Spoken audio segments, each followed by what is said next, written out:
देव उठनी एकादशी की व्रत कथा। इसके पाठ से आपके सभी कार्य होंगे सिद्ध, मिलेगा व्रत का दोगुना फल। जय श्री कृष्णा। राधे राधे दोस्तों, आप सभी को अपने YouTube चैनल भक्ति विथ चंचल पर बहुत बहुत स्वागत है। आज इस वीडियो में सुनेंगे देव उठनी एकादशी की व्रत कथा को। इस कथा को सुनने से भगवान विष्णु और माता लक्ष्मी की विशेष कृपा प्राप्त होती है। तो आइए देव उठनी एकादशी की व्रत कथा को सुनते हैं। आप सभी को देव उठनी एकादशी की बहुत बहुत शुभकामनाएं। आपको अगर हमारी वीडियो पसंद आता है तो वीडियो को लाइक ज़रूर कीजिएगा और चैनल पे नए हैं तो चैनल को सब्सक्राइब भी ज़रूर कर लीजिएगा। देव उठनी एकादशी पर भगवान विष्णु की विधि विधान से पूजा करके उनको जगाया जाता है। इस दिन उनके प्रिय चीज़ जैसे सिंघाड़ा, गन्ना, शकरकंदी, मूली और केले के फल का भोग लगाया जाता है। इस दिन भगवान विष्णु बेहद प्रसन्न मुद्रा में होते हैं। विधि विधान से उनकी पूजा करने और व्रत कथा का पाठ करने से आपको देव उठनी एकादशी के व्रत का दोगुना फल प्राप्त होता है। आइए जानते हैं देव उठनी एकादशी की व्रत कथा को। देव उठनी एकादशी कार्तिक मास के शुक्ल पक्ष की एकादशी तिथि को कहते हैं।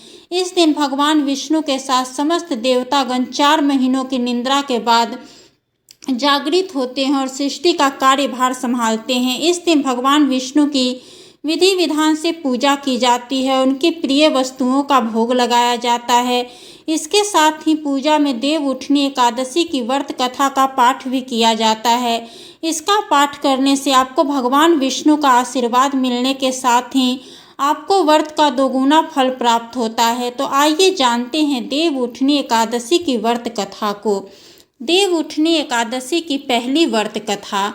एक राजा के राज्य में सभी एकादशी का व्रत रखते थे। वहाँ की प्रजा नौकर चाकरों से लेकर पशुओं तक को भी एकादशी के दिन अन्न नहीं दिया जाता था। एक दिन किसी दूसरे राज्य का एक व्यक्ति राजा के पास आकर बोला, महाराज कृपा करके मुझे नौकरी पर रख ले।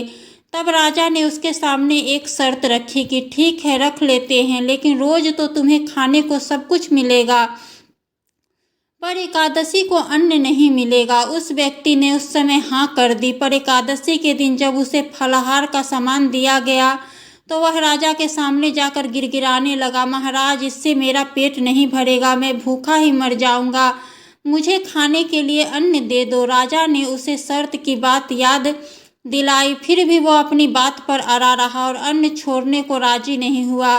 तब राजा ने उसे आटा, दाल, चावल आदि दिए। वह नित्य की तरह नदी पर पहुंचा और स्नान कर भोजन पकाने लगा। जब भोजन बन गया तो वह भगवान को बुलाने लगा, आओ भगवान भोजन तैयार है।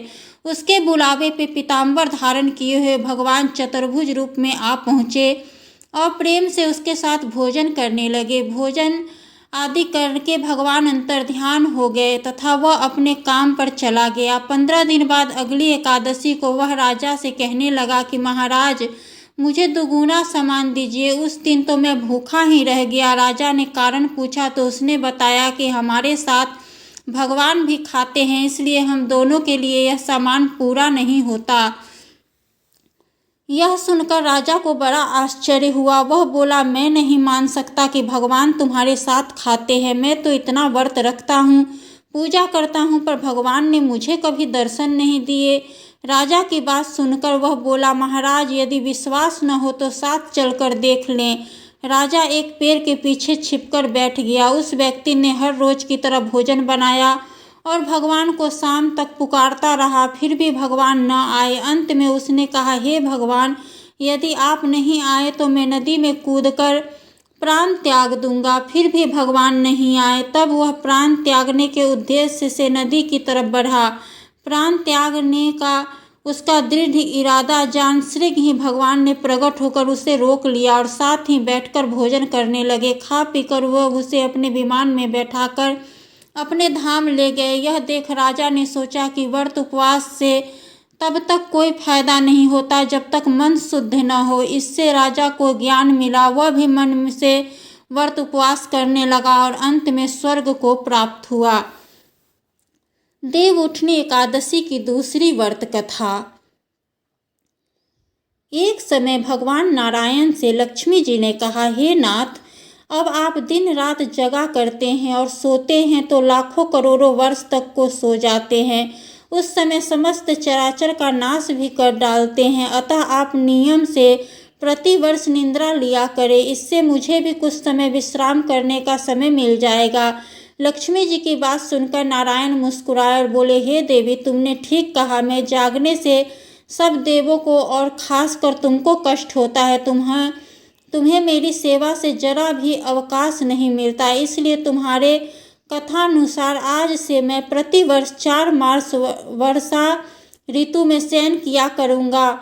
उस समय तुमको और देवगणों को अवकाश होगा। मेरी यह निद्रा अल्प निद्रा और प्रलय कालीन महानिद्रा कहलाएगी। यह मेरी अल्प निद्रा मेरे भक्तों को परम मंगलकारी, उत्सवप्रद तथा पुण्यवर्धक होगी। इस काल में जो भी भक्त मेरे शयन की भावना कर मेरी सेवा करेंगे और शयन उत्पादन के उत्सव आनंद पूर्वक आयोजित करेंगे, उसके घर में तुम्हारे सहित निवास करूँगा। देव उठनी एकादशी की तीसरी व्रत की कथा।